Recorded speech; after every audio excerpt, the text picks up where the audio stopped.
നമസ്തേ. ഓം നമ ശിവായ. എല്ലാവർക്കും ആത്മാ പ്രണാമം.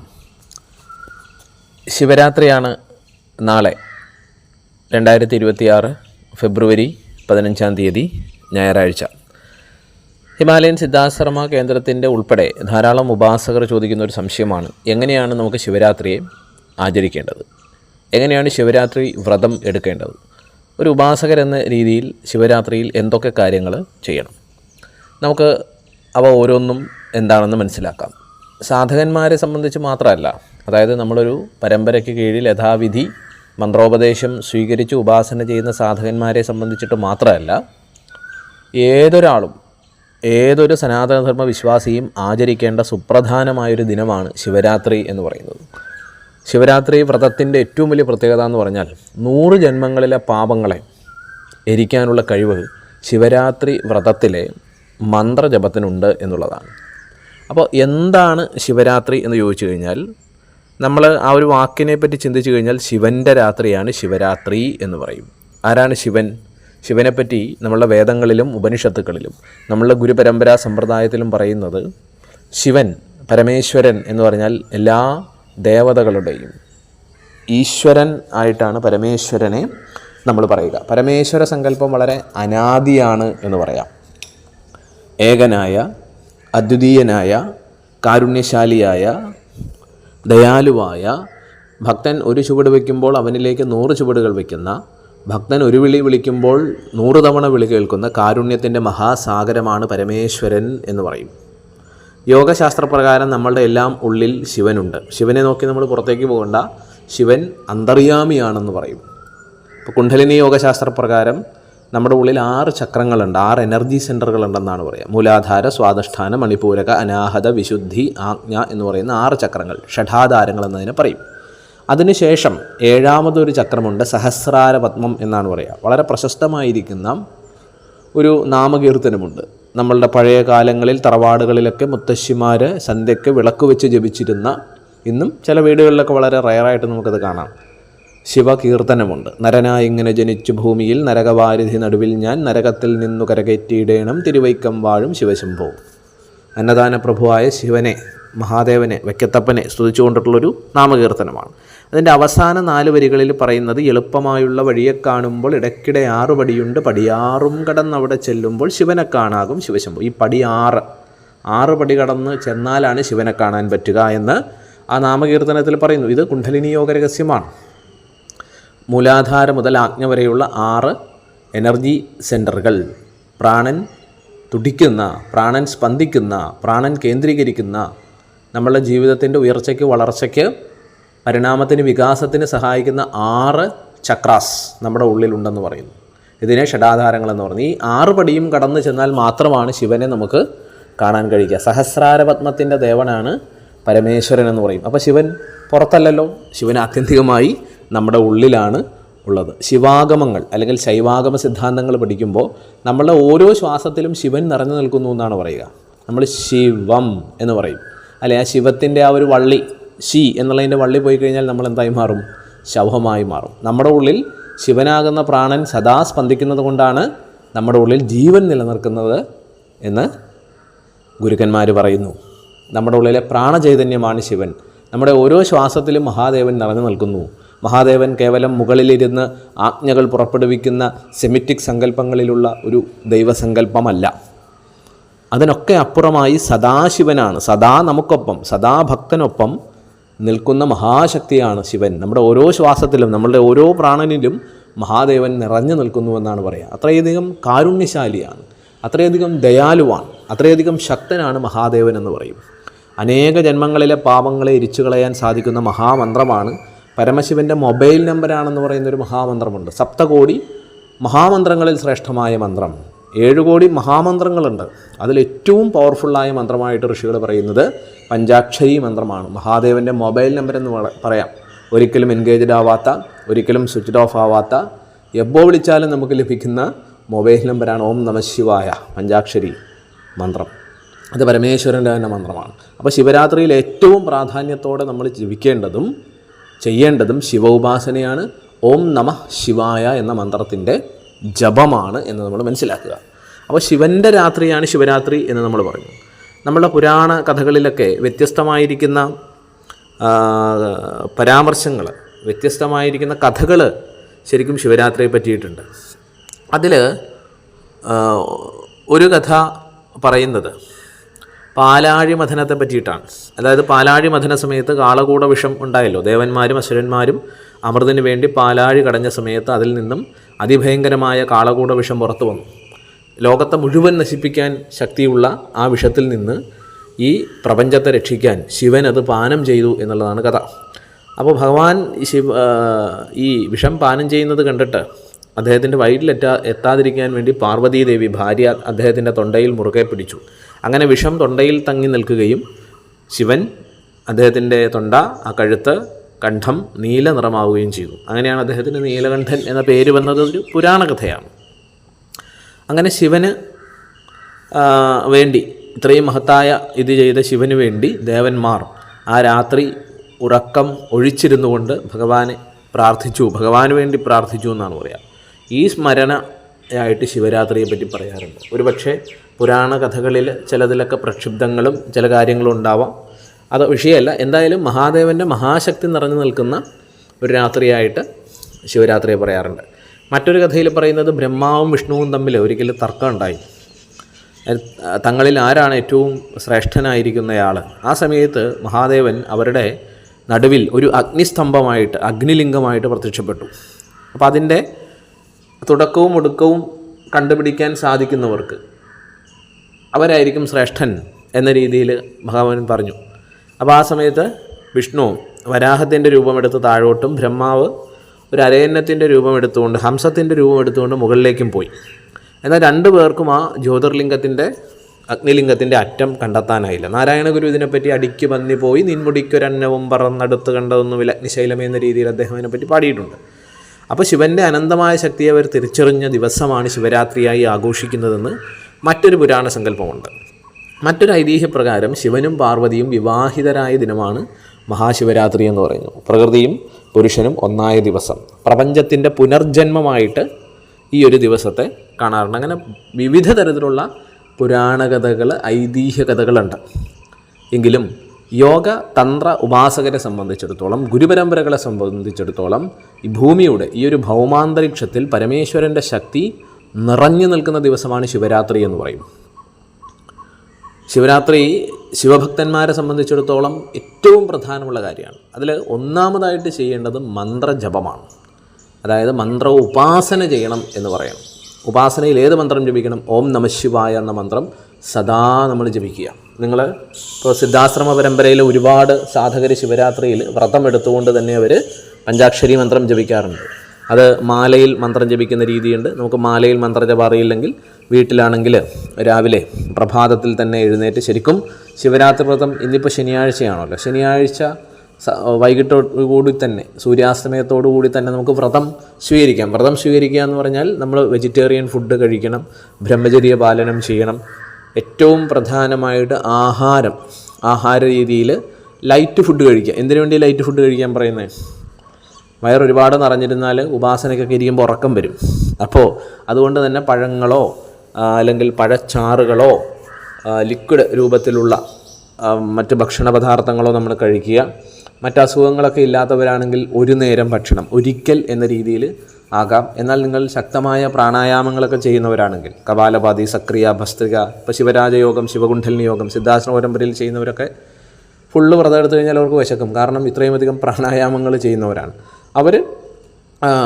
പഴച്ചാറുകൾ കഴിച്ചുകൊണ്ടിട്ട് ചെയ്യാം, അല്ലെങ്കിൽ ലൈറ്റായിട്ട് ഫുഡ് കഴിക്കാം. ശിവരാത്രിയുടെ അന്ന് രാത്രി, അതായത് ഞായറാഴ്ച, ഇപ്പോൾ 2026 ഫെബ്രുവരി 15 ഞായറാഴ്ച വൈകിട്ടുള്ള സമയം നിങ്ങൾ ഖരാഹാരങ്ങൾ ഉപേക്ഷിച്ചുകൊണ്ട് പൂർണ്ണമായും ലിക്വിഡ് രൂപത്തിലുള്ള, ജലരൂപത്തിലുള്ള ആഹാരങ്ങൾ സ്വീകരിക്കുക. കരിക്കിൻ വെള്ളം കഴിക്കാം, അല്ലെങ്കിൽ പാല് നമുക്ക് കഴിക്കാം. ആ രീതിയിൽ ആക്കുക. മറ്റുള്ള ദിവസങ്ങളിൽ ആഹാരത്തിൻ്റെ, ഇപ്പോൾ കഴിക്കുന്ന കട്ടിയുള്ള ആഹാരം കുറച്ച് ലൈറ്റായിട്ടുള്ള ആഹാരം കഴിക്കാം. ഇനി അതല്ല, പൂർണ്ണ ഉപവാസം സ്വീകരിച്ചൊക്കെ ചെയ്യാൻ സാധിക്കുന്നവർക്ക് ആ രീതിയിലും ചെയ്യുന്നതിന് കുഴപ്പമില്ല. നിങ്ങളുടെ രോഗാവസ്ഥ, നിങ്ങളുടെ പ്രായം, നിങ്ങളുടെ ആരോഗ്യസ്ഥിതി ഇതൊക്കെ സ്വീകരിച്ചിട്ട് വേണം ഉപവാസങ്ങൾ സ്വീകരിക്കാൻ. ഇപ്പോൾ ഡയബറ്റിക്കൊക്കെ ആയിരിക്കുന്ന ആൾക്കാരുണ്ട്. അവരൊക്കെ ആഹാരം കഴിക്കാതിരുന്നാൽ ശിവരാത്രിക്ക് വ്രതം എടുത്ത് അവസാനം പ്രശ്നങ്ങൾ ഉണ്ടാവരുത്. ഭഗവാൻ പറഞ്ഞിട്ടുണ്ട്, നിങ്ങളുടെ ശാരീരിക സ്ഥിതിയും ആരോഗ്യവും ഒക്കെ നോക്കിയിട്ട് തന്നെ നിങ്ങൾ വ്രതം എടുക്കണമെന്ന് പ്രത്യേകിച്ച് നമ്മൾ മനസ്സിലാക്കുക. ഓക്കെ, അല്ലാതെ വെറുതെ വ്രതം എടുത്ത് നമ്മൾ ശരീരത്തിന് അസുഖങ്ങൾ വരുത്തി വയ്ക്കരുത്. അപ്പോൾ പ്രധാനമായിട്ടും നമ്മൾ പറഞ്ഞു, ശിവരാത്രിയിൽ ഓം നമ ശിവായ എന്ന പഞ്ചാക്ഷരി മന്ത്രത്തിൻ്റെ ജപമാണ് ചെയ്യേണ്ടതെന്ന് പറഞ്ഞു. അത് ഇപ്പോൾ ഇന്ന് സന്ധ്യയ്ക്ക് മുതൽ ആരംഭിക്കാം. ശനിയാഴ്ച സൂര്യാസ്തമയത്തിന് ശേഷം വീട്ടിൽ വന്നു കഴിഞ്ഞ് ഒന്ന് കുളിച്ച് ശുദ്ധമായി വന്ന് ഒരു നിലവിളക്ക് കത്തിച്ചു വെച്ച് പറ്റുമെങ്കിൽ കുടുംബാംഗങ്ങളെല്ലാം ഒരുമിച്ച് ചേർന്ന് നിന്ന് ഓം നമ ശിവായ്, ഓം നമ ശിവായ്, ഓം നമ ശിവായ്, ഓം നമ ശിവായ്, ഓം നമ ശിവായ്, ഓം നമ ശിവായ്, ഓം നമ ശിവായ്, ഓം നമ ശിവായ്, വളരെ വേഗത്തിലും വളരെ പതുക്കെയും അല്ലാതെ ഒരു മീഡിയം സ്പീഡിൽ ഓം നമ ശിവായ വാഗൊണ്ട് ജപിക്കുന്നത് ചെവി കൊണ്ട് കേൾക്കാവുന്ന തരത്തിൽ പഞ്ചാക്ഷരി ജപിക്കുക. പരമേശ്വരൻ്റെ ഫോട്ടോ ആ വിളക്കിന് മുമ്പിൽ വയ്ക്കാം. അല്ലെങ്കിൽ അദ്ദേഹത്തിൻ്റെ ഫോട്ടോ നമ്മളുടെ ഹൃദയത്തിൽ, നമ്മളുടെ ഉള്ളിൽ കണ്ടുകൊണ്ട് ഒരു പുഞ്ചിരിയോടെ നട്ടെല്ല് നിവർത്തി കണ്ണടച്ചിരുന്ന് ഓം നമ ശിവായ തൊഴുകൈകളോടെ ഓം നമ ശിവായ ജപിക്കാം. മാലയിൽ മന്ത്രം ജപിക്കാൻ അറിയാവുന്നവർക്ക്, ജപമാലയിൽ ജപിക്കാൻ അറിയാവുന്നവർക്ക് ജപമാലയിൽ ജപിക്കാം. ശരിക്കും ശിവരാത്രിയിൽ ഒരു 100 മാലയെങ്കിലും ജപിക്കണം എന്ന് പറയും. 100 മാല, ഒരു മാല എന്ന് പറഞ്ഞാൽ 108 10 മാല ജപിച്ചു കഴിയുമ്പോൾ എത്രയായി? 1000 നമ്മൾ 100 മാല ജപിച്ചു കഴിയുമ്പോൾ എത്രയായെന്ന് ആലോചിച്ച് നോക്കുക. അത്രയും ജപത്തിൻ്റെ പുണ്യം കിട്ടും. ശിവരാത്രിയിൽ ഒരു ഓം നമ ശിവായ ജപിച്ചാൽ അത് 100 ഓം നമ ശിവായ ജപിക്കുന്നതിന് തുല്യമാണെന്നാണ് പറയുക. കാരണം ഈ ഭൗമാന്തരീക്ഷത്തിൽ ശിവൻ സദാ നിറഞ്ഞു നിൽക്കുന്നുണ്ടെങ്കിലും ശിവരാത്രിയിൽ ഈ മഹാശക്തി വളരെ അധികം വ്യാപിച്ചിരിക്കുന്ന സമയമാണ്. ദേവന്മാരും ഋഷികളും ഒക്കെ പരമേശ്വരനെ പൂജിക്കുന്ന ദിവസമാണ്. അപ്പോൾ അതുകൊണ്ട് തന്നെ ശിവരാത്രിയിൽ ഒരിക്കലും പഞ്ചാക്ഷരി ജപിക്കാതിരിക്കരുത്. ഇനി നിങ്ങൾ വീട്ടിലല്ല യാത്രയിലാണ് എങ്കിൽ പോലും ആ യാത്രയിൽ ഓം നമ ശിവായ ഭഗവാന്റെ രൂപം ഉള്ളിൽ കണ്ടുകൊണ്ട് ഓം നമ ശിവായ, ഓം നമ ശിവായ നമ്മൾ ജപിക്കുക. അപ്പോൾ പറഞ്ഞു, ശിവരാത്രിയുടെ തലേ ദിവസം, പിന്നെ ശനിയാഴ്ച 14-ാം തീയതി വൈകിട്ട് മുതൽ വ്രതം സ്വീകരിക്കുക. കുളിച്ചു വന്ന് വിളക്ക് കത്തിച്ച് മഹാദേവൻ്റെ ഒരു ഫോട്ടോ വെച്ച് ഭഗവാനെ കണ്ടുകൊണ്ട് ഓം നമ ശിവായ മന്ത്രം ജപിക്കുക. ഇനി നിങ്ങൾ ഗുരുപരമ്പരാ സമ്പ്രദായത്തിലൊക്കെ പഠിക്കുന്നവരാണെങ്കിൽ, ഇപ്പോൾ ഹിമാലയൻ സിദ്ധാശ്രമത്തിൻ്റെ കീഴിൽ ശിവരാജയോഗമൊക്കെ പഠിക്കുന്നവർ, തന്ത്ര പഠിക്കുന്നവരൊക്കെ ഇന്ന് രാത്രി മുതൽ തന്നെ അവർ അഖണ്ഡ പഞ്ചാക്ഷരി ജപം ആരംഭിക്കും. നിർത്താതെയുള്ള പഞ്ചാക്ഷരി ജപം രാത്രി ഒരു 6:30-7 മണി മുതൽ രാത്രി 10 മണി വരെയൊക്കെ, അല്ലെങ്കിൽ 12 മണി വരെ നീണ്ടു നിൽക്കുന്ന ജപങ്ങൾ ഉപാസകർ ചെയ്യാറുണ്ട്. നാളെ ഞായറാഴ്ച ശിവരാത്രി പ്രാധാന്യത്തോടുകൂടി ഫുൾ ഡേ ഉപാസന ചെയ്യാറുണ്ട്. ശരിക്കും ഇന്ന് ശനിയാഴ്ച വൈകിട്ട് വ്രതം ആരംഭിച്ച് ഞായർ തിങ്കളാഴ്ച രാവിലെ പ്രഭാതത്തോടു കൂടിയാണ് വ്രതം അവസാനിപ്പിക്കേണ്ടത്. രാത്രി ഉറക്കമിളച്ചിരുന്ന് മന്ത്രം ജപിക്കണം എന്ന് നമ്മൾ പറയും. ഞായറാഴ്ച രാത്രി കൂടുതൽ സമയം പഞ്ചാക്ഷരി ജപിക്കണം. അതാണ് ലൈറ്റ് ഫുഡ്, ലിക്വിഡ് രൂപത്തിലുള്ള ഫുഡ്, പഴച്ചാറുകൾ ഒക്കെ കഴിച്ചിട്ട് ഇരുന്ന് കഴിഞ്ഞാൽ കുറേ സമയം നമുക്ക് ഇരിക്കാൻ പറ്റും. അതിനുവേണ്ടിയാണ്, ഉപാസനയ്ക്ക് വേണ്ടിയാണ് ഭക്ഷണ നിയന്ത്രണം കൊണ്ടുവന്നിരിക്കുന്നതെന്ന് നമ്മൾ മനസ്സിലാക്കുക. സദാ പഞ്ചാക്ഷരി ജപിക്കുക. പിന്നെ ഉയർന്ന ക്രിയകൾ, ശിവരാജയോഗം, തന്ത്രയോഗം, കുണ്ഡലിനി ക്രിയായോഗം ഒക്കെ അറിയാവുന്ന ഉപാസകർ അത് കൂടുതൽ ചെയ്യുക. സാധാരണ ഒരു ദിവസം ഒരു നേരമാണ് ചെയ്യുന്നതെങ്കിൽ ശിവരാത്രിയിൽ 3, 5, 7 തവണയൊക്കെ ഒരു 2 മണിക്കൂറൊക്കെ ഗ്യാപ്പിട്ട് നിങ്ങൾക്ക് കൂടുതൽ സമയം ഇത്തരത്തിലുള്ള ഉയർന്ന ഉപാസനകൾ ജപിക്കാവുന്നതാണ്. അതൊന്നും അറിയാത്ത ഭക്തരെ സംബന്ധിച്ചിടത്തോളം ഏറ്റവും നല്ലത് ഓം നമ ശിവായ, ഓം നമ ശിവായ ജപമാണ്. അത് ഉയർന്ന ഉപാസകരൊക്കെ അത് ചക്രങ്ങളിൽ പഞ്ചാക്ഷരി ജപിക്കാറുണ്ട്, ശ്വാസത്തിൽ പഞ്ചാക്ഷരി ജപിക്കാറുണ്ട്. അങ്ങനെ വിവിധ രീതിയിൽ പഞ്ചാക്ഷരിയുടെ പ്രയോഗങ്ങളുണ്ട്. അതൊക്കെ അറിയാവുന്നെങ്കിൽ ആ രീതിയിൽ നിങ്ങൾക്ക് പ്രാക്ടീസ് ചെയ്യാം. അപ്പോൾ പ്രധാനമായിട്ട് പറഞ്ഞു, നമ്മൾ ശിവരാത്രിയിൽ ഏറ്റവും പ്രാധാന്യം മന്ത്രോപാസനയ്ക്കാണ്. അത് ശനിയാഴ്ച ഇന്ന് വൈകിട്ട് മുതൽ തിങ്കളാഴ്ച വെളുപ്പിനെ വരെ നിങ്ങൾക്ക് പഞ്ചാക്ഷരി ജപിക്കാം. എന്നുവെച്ചാൽ ഒറ്റ ഇരിപ്പിനൊന്നും ജപിക്കേണ്ടതില്ല. നിങ്ങൾക്ക് ഇടയ്ക്ക് എഴുന്നേറ്റ് പോകാം, ഒരു 5-10 മിനിറ്റ് വിശ്രമിക്കാം, അങ്ങനെയൊക്കെയുള്ള കാര്യങ്ങൾ ചെയ്യാം. നമ്മൾ ഒരിക്കലും മന്ത്രം ജപിക്കുമ്പോൾ ഒരു മടുപ്പോട് കൂടി ചെയ്യരുത്. ഓരോ മഹാദേവൻ നമ്മുടെ മുമ്പിൽ വന്നിരിപ്പുണ്ട്, നമ്മൾ ജപിക്കുന്ന ഓരോ മന്ത്രവും അദ്ദേഹം കേൾക്കുന്നുണ്ട്, അദ്ദേഹം നമ്മളെ അനുഗ്രഹിക്കുന്നുണ്ട് എന്ന ഒരു വിശ്വാസത്തോടെ, ഒരു സങ്കല്പത്തോടെ ചെയ്യണം. മടിയോടെയോ അലസതയോടെയോ പകുതി മനസ്സ് കൊടുത്തോ മന്ത്രം ജപിച്ചാൽ മന്ത്രം സിദ്ധമാവില്ല, മന്ത്രശക്തി ലഭിക്കില്ല. പൂർണ്ണ അർപ്പണത്തോടെ ഭക്തി, വിശ്വാസം, സമർപ്പണം, ഭക്തി, വിശ്വാസം, സമർപ്പണം. പരമേശ്വരനോടുള്ള ഭക്തി, പരമേശ്വരനോടുള്ള വിശ്വാസം, പരമേശ്വരനോടുള്ള പൂർണ്ണ സമർപ്പണം. ഈ രീതിയിൽ ഓം നമ ശിവായ ജപിക്കുമ്പോഴാണ്, അറിഞ്ഞ് ജപിക്കുമ്പോഴാണ് പഞ്ചാക്ഷരി മന്ത്രത്തിന് പൂർണ്ണ ഫലസിദ്ധി ഉണ്ടാകുന്നത്. പറഞ്ഞല്ലോ, ഒരു 100 മന്ത്രം ജപിച്ചാൽ തന്നെ 1000 മന്ത്രം ജപിക്കുന്നതിൻ്റെ ശക്തിയാണ് ശിവരാത്രിക്ക്. എന്താ അതിൻ്റെ ഗുണം? അനേക ജന്മങ്ങളിൽ നമ്മൾ ആർജിച്ച പാപങ്ങളുടെ, കർമ്മദോഷങ്ങളുടെ, അജ്ഞാനത്തിൻ്റെ ആ ദുഷ്കർമ്മഫലത്തെ, മനസാ വാചാ കർമ്മണ, ഈ നിമിഷം വരെ ചെയ്ത എല്ലാ ദുഷ്കർമ്മഫലത്തെയും ഇല്ലാതാക്കാൻ പഞ്ചാക്ഷരി മന്ത്രജപത്തിന് പൊതുവേ ശക്തിയുണ്ട്. ശിവരാത്രി അതിൻ്റെ ശക്തി 100 അല്ല 1000 ഇരട്ടി വർദ്ധിക്കുന്ന ദിവസമാണ് ശിവരാത്രി. അതുകൊണ്ടാണ് ഉപാസകർ ഒരിക്കലും ശിവരാത്രിയിൽ ഉപാസന ചെയ്യാതിരിക്കരുത്. ഒട്ടും പറ്റുന്നില്ലെങ്കിൽ 1 മണിക്കൂറെങ്കിലും ശിവരാത്രി ദിനങ്ങളിലും ഓം നമഃ ശിവായ ജപിക്കണം എന്നാണ് പറയുക. 108 മാല 100 അല്ലെങ്കിൽ 108 മാല ജപിക്കുക എന്നൊക്കെ പറയും. അല്ലെങ്കിൽ ഒരു 5-6 മണിക്കൂർ ഉപാസനയ്ക്കായിട്ട് മാറ്റിവെക്കുക എന്ന് പറയും. ഓക്കെ, അപ്പോൾ പ്രധാനമായിട്ടും മന്ത്രജപം, ഉപാസന. പിന്നെ നമ്മൾ പറഞ്ഞു ഉപവാസം എന്ന് പറഞ്ഞു. ആഹാരം വെടിയുകയല്ല ഉപവാസം എന്ന് പറഞ്ഞാൽ. ഈ പറഞ്ഞ പോലെ നമ്മളുടെ രോഗാവസ്ഥ, പ്രായം, ആരോഗ്യസ്ഥിതിയൊക്കെ നോക്കിയിട്ട് ഫുഡൊന്ന് കുറയ്ക്കുക. ഖരാഹാരങ്ങൾ ഒഴിവാക്കി കൂടുതൽ പാനീയങ്ങൾ, അതായത് നമ്മൾ ഫ്രൂട്ട് ജ്യൂസുകൾ, പാല്, കരിക്കിൻ വെള്ളം ഇതൊക്കെ കഴിച്ചുകൊണ്ടിട്ട് ശരീരത്തിന് ക്ഷീണം വരാത്ത രീതിയിൽ, ഞാൻ പറഞ്ഞല്ലോ നമ്മൾ പ്രാണായാമങ്ങളൊക്കെ ചെയ്യുമ്പോൾ കൂടുതൽ ഊർജ്ജം വേണം. അങ്ങനെയുള്ളവർ പൂർണ്ണമായും ഖരാഹാരം ഉപേക്ഷിക്കേണ്ടതില്ല. ഉപാസനയ്ക്ക് സഹായകരമാകുന്ന രീതിയിലുള്ള ആഹാര രീതി സ്വീകരിച്ച് ചെയ്യണം. ഓക്കെ, പിന്നെ ശിവരാത്രി ദിവസത്തിലെ ഉറക്കം ഒഴിക്കൽ പറഞ്ഞു. ഞായറാഴ്ച രാത്രി ഒരു 12:30-1 മണി വരെയെങ്കിലും ജപിക്കാനായിട്ട് ശ്രമിക്കുക. അർദ്ധരാത്രി ഓരോ യാമങ്ങളിലും ജപമുണ്ട്. അപ്പോൾ ഇന്ന് ശനിയാഴ്ച നിങ്ങൾ മന്ത്രം ജപിക്കുകയാണെങ്കിൽ സൂര്യാസ്തമയത്തിന് ശേഷം ഒരു 9 മണി 10 മണി അല്ലെങ്കിൽ 11-11:30 വരെയൊക്കെ മന്ത്രം ജപിച്ചിട്ട് നിങ്ങൾക്ക് കിടന്നുറങ്ങാം. ഞായറാഴ്ച അല്ല, ഇന്ന് ഞായറാഴ്ച രാവിലെ തന്നെ ഒരു 3-3:30 എഴുന്നേറ്റ് കുളിച്ച് ശുദ്ധമായി വന്ന് കുറച്ച് സമയം ഇരുന്ന് പഞ്ചാക്ഷരി ജപിച്ച് നിങ്ങളുടെ ഉപാസനകൾ ചെയ്ത് അടുത്ത് ശിവക്ഷേത്രമുണ്ടെങ്കിൽ ശിവക്ഷേത്ര ദർശനം നടത്തി അവിടെ ശിവക്ഷേത്രത്തിൽ ചില വഴിപാടുകൾ, പ്രധാനമായിട്ടും ഭഗവാന് കൂവളമാല, അല്ലെങ്കിൽ ശിവഭഗവാന് വിളക്ക്, പിൻവിളക്ക്, മുൻവിളക്ക്, അല്ലെങ്കിൽ ഭഗവാന് അഭിഷേകം തുടങ്ങിയിരിക്കുന്ന വഴിപാടുകൾ നടത്തുക. തീർച്ചയായിട്ടും ക്ഷേത്ര ദർശനം നടത്തി അവിടെ ഇരുന്ന് അരമണിക്കൂറെങ്കിലും ജപം ഓം നമഃ ശിവായ നിങ്ങൾക്ക് സൗകര്യപ്രദമായിരുന്നിട്ട് മഹാദേവനെ ദർശിച്ചതിന് ശേഷം ഓം നമഃ ശിവായ ജപിച്ച് നിങ്ങൾക്ക് കുടുംബത്തിന്, സമൂഹത്തിന്, രാഷ്ട്രത്തിന്, ലോകത്തിന്, നമ്മുടെ പിതൃക്കൾക്ക് സർവ്വർക്കും നന്മ വരാൻ വേണ്ടി നമ്മളവിടെ പ്രാർത്ഥിക്കുക. അത് വളരെ ഇമ്പോർട്ടൻ്റ് ആണ്.